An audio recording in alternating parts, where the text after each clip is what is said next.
பேச்சுவார்த்தைக்காக யாரும் தொலைபேசி மூலமாகவோ நேராகவோ எந்த விதமான பேச்சுவார்த்தை நடத்துவதற்கான அழைப்போ எதுவும் விடுக்கப்படவில்லை என்று பிரேமலதா விஜயகாந்த் தெரிவித்திருக்கிறார்.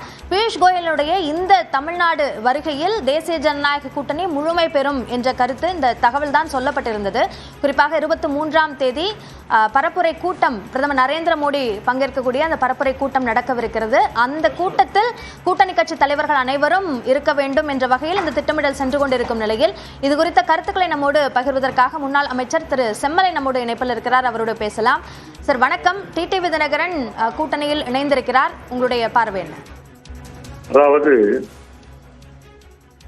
தேசிய அளவிலே பாஜக தலைமையிலே தேசிய ஜனநாயக கூட்டணி அமைக்கப்பட்டு இருக்கிறது. ஆனால் தமிழ்நாட்டை பொறுத்தவரையில் அனைத்து இந்திய அண்ணா திராவிட முன்னேற்ற கழக தலைமையிலான கூட்டணி அமைக்கப்பட்டு அது பிஜேபி இடம்பெற்றிருக்கிறது. ஆக தேசிய அளவிலே என்டிஏ, மாநில அளவிலே அனைத்து இந்திய அண்ணா திராவிட முன்னேற்ற கழக தலைமையிலான கூட்டணி, அதிலே பிஜேபி இடம்பெற்றிருக்கிறது. இந்த தமிழகத்தை பொறுத்தவரையிலே இந்த கூட்டணிக்கு தலைமை தாங்குவது என்னுடைய கழகத்துடைய பொதுச் செயலாளர் மாண்புமிகு எடப்பாடியார் அவர்கள். ஆக இதுதான் இப்பொழுது 2026 சட்டமன்ற தேர்தலை பொறுத்தவரையில் தமிழ்நாட்டிலே அமைக்கப்பட்டிருக்கிற கூட்டணி.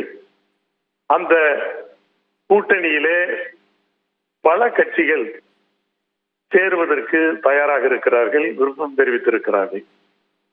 ஆக தமிழ்நாட்டை பொறுத்தவரையில் அனைத்து இந்திய அண்ணா திராவிட முன்னேற்ற கழகம் தான் இந்த கூட்டணிக்கு தலைமை என்ற நிலையில், அதே போல முதலமைச்சர் வேட்பாளராக ஏற்றுக்கொள்ளப்பட்டிருக்கிற என்னுடைய கழகத்தினுடைய பொதுச் செயலாளர் எடப்பாடியார் தான் இந்த கூட்டணியுடைய தலைவர் என்ற முறையில் இந்த கூட்டணியிலே இடம்பெறுகிற கட்சிகள் எது எது, யார் யார் இந்த கூட்டணியிலே சேர்க்கப்படுவார்கள், யார் யாரை சேர்க்கலாம், யார் யாரை தவிர்க்கலாம் என்கிற முடிவு எங்களுடைய பொதுச் செயலாளர் எடப்பாடியாருக்கு தான் அந்த அதிகாரம்.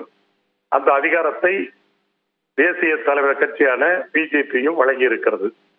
எனவே 2026 தேர்தலில் ஆளுகிற திராவிட முன்னேற்ற கழக ஆட்சியை வீழ்த்துவதற்கு, அந்த திமுக தலைமையிலான கூட்டணியை வீழ்த்துவதற்கு வியூகம் வகுத்து இன்றைக்கு அனைத்து அண்ணா திராவிட முன்னேற்ற கழக தலைமையிலான தேசிய ஜனநாயக கூட்டணியிலே பல கட்சிகளை சேர்ப்பதற்கு முயற்சிகள் மேற்கொள்ளப்பட்டு இருக்கிறது. எனவே அந்த வகையிலே இந்த கூட்டணியில் இடம்பெற்றிருக்கிற பிஜேபியும் அவர்கள் சார்பிலே யார் யாரை இந்த கூட்டணியில இணைப்பது என்று தனித்தனியாக பேசிக் கொண்டிருக்கிறார்கள். அதே போல எங்களுடைய பொதுச் செயலாளரையும் நேற்றைக்கு முன்தினம் கூட நம்முடைய தனியரசு அவர்கள் சந்தித்திருக்கிறார்கள், ஆதரவை தெரிவித்திருக்கிறார்கள். எனவே இப்படி பல பேர் விருப்பம் தெரிவித்து எங்களுடைய பொதுச் செயலாளரை அணுகி தங்களையும் இணைத்துக் கொள்ள வேண்டும் என்று கேட்டுக்கொண்டிருக்கிறார்கள். எனவே இப்போது தேர்தல் வருகிற நேரத்தில் பாரத பிரதமராக இருக்கிற நம்முடைய மாண்புமிகு மோடி அவர்கள் கலந்து கொள்ளுகிற அந்த மதுராகம் கூட்டத்திலே முடிந்த அளவிற்கு இந்த கூட்டணியிலே இடம்பெறுகிற கட்சியினுடைய தலைவர்களை மேடையிலே ஏற்ற வேண்டும் என்ற அந்த ஒரு எண்ணத்தில் கூட இப்பொழுது பணிகளை தொடங்கி நடத்தப்பட்டு வருகிறது என்பதை நீங்களே சொல்லுகிறீர்கள். எனவே அந்த வகையில யார் யாரை சேர்ப்பது, யார் யாரை இந்த கூட்டணியில் இணைப்பது என்பது முழுக்க முழுக்க எங்களுடைய அனைத்து அண்ணா திராவிட முன்னேற்ற கழகத்தினுடைய பொதுச் செயலாளர் எடப்பாடியார் முடிவுதான் இறுதியான முடிவாக இருக்கும். அவர் எடுக்கிற முடிவுக்கு நிச்சயமாக இந்த கூட்டணியில் இடம்பெற்றிருக்கிற தேசிய கட்சியான பிஜேபியுடைய தலைமையும் ஒத்துக்கொள்ளும். எனவே இந்த இரண்டு கட்சி தலைவர்களும் சேர்ந்து முடிவெடுக்கிற போது அந்த கூட்டணிக்கு ஒரு வடிவம் பெறும்.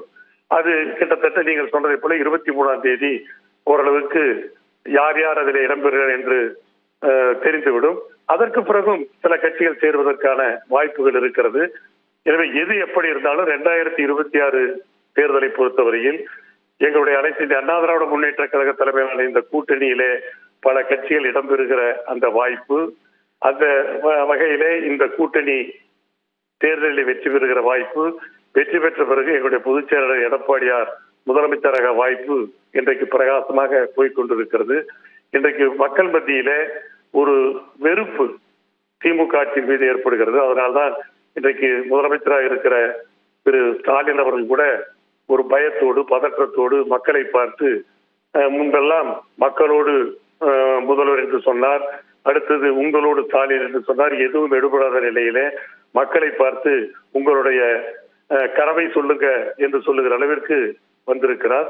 எனவே ஒட்டுமொத்த தமிழ் மக்களும் இன்றைக்கு என்ன கனவு காண்கிறார் என்று சொன்னால், அவருடைய கேள்விக்கு திரு ஸ்டாலினுடைய கேள்விக்கு என்ன பதிலாக சொல்லுகிறார் என்று சொன்னால், 2026 தேர்தலிலே எங்களுடைய கனவு எடப்பாடியாரை முதலமைச்சராக்குவதுதான் என்ற அந்த கனவுதான் எங்களுக்கு இருக்கிறது என்பதை தமிழ்நாட்டு மக்கள் இன்றைக்கு சொல்லாமல் சொல்லிக் கொண்டிருக்கிறார்கள். எனவே இந்த தேர்தலில் அனைத்து இந்திய அண்ணா திராவிட முன்னேற்ற கழக தலைமையிலான கூட்டணி வெற்றி பெறும். அனைத்து இந்திய அண்ணா திராவிட முன்னேற்ற கழகம் தனிப்பெரும்பான்மையோட ஆட்சி அமைக்கும். அப்படி ஆட்சி அமைக்கிற போது எங்களுடைய பொதுச் செயலர் எடப்பாடியார் அவர்கள் இந்த நாட்டினுடைய முதலமைச்சராக வந்து ஒரு நல்லாட்சியை தருவார். ஏற்கனவே 4.5 ஆண்டுகள் ஒரு ஆட்சியை நல்லாட்சியாக தந்தார். மக்கள் அதைத்தான் விரும்புகிறார்கள்.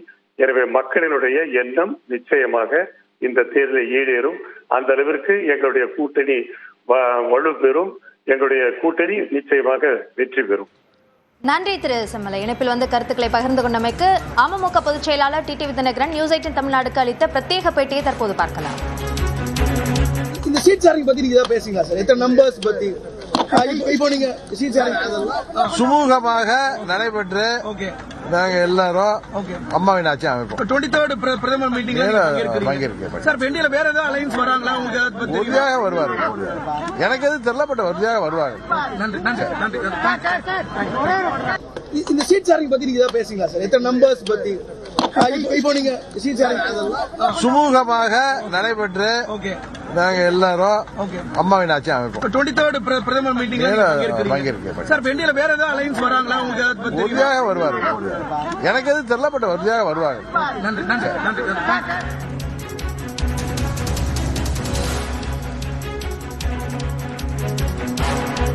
சுமூகமாக நடைபெற்று நாங்க எல்லாரும் அம்மாவின் ஆட்சி அமைப்போம். 23rd பிரதமர் மீட்டிங்ல பங்கேற்க சார். பெண்டியில வேற ஏதாவது அலைன்ஸ் வராங்களா? உங்களுக்கு உறுதியாக வருவாரு.